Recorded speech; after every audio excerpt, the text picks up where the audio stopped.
Hello මම අද පෙන්නන්නේ කොහොමද ඊසි බ්‍රේක්ෆාස්ට් එකක් හදාගන්නේ කියලා. මේ වගේ ටී එක හදාගන්න ඕනේ. ටී එකක් කියවල මේක මිල්ක් කොෆි එකක්.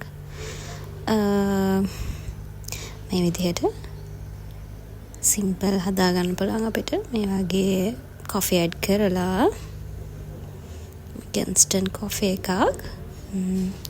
මේක තමයි ඊසි බ්‍රේක්ෆාස්ට් එක.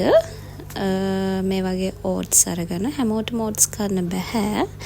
මම හිතන්නේ මේ විදිහ හදුවොත් ඕගලන්ට කන්න පුළුවන් වෙයි. මේ වගේ ඉන්ග්‍රීඩියන්ට්ස් දෙකයි ඕනේ. ඕට්ස් ඕනේ, එග් එකක් ඕනේ, සෝල්ට් ටික චුට්ටක් ඇඩ් කරන්න ඕනේ.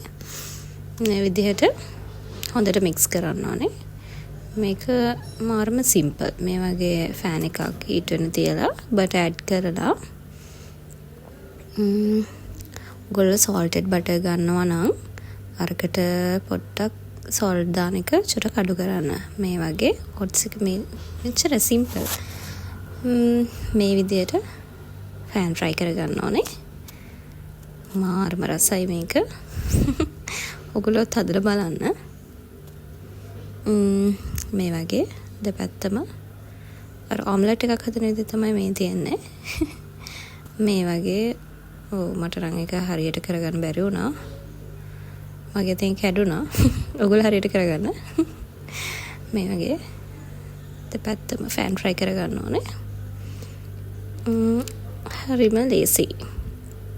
මේ වගේ වෙනම ප්ලේට් එකට අරගෙන මේකේ මාමයිට් එකක් දාලා කෑවන තමයි රස. මට රස එහෙම. ඒ වගේ ඔයගොල්ලොත් කාලා බලන්න. ඔය විදිහට මම චුට්ටක්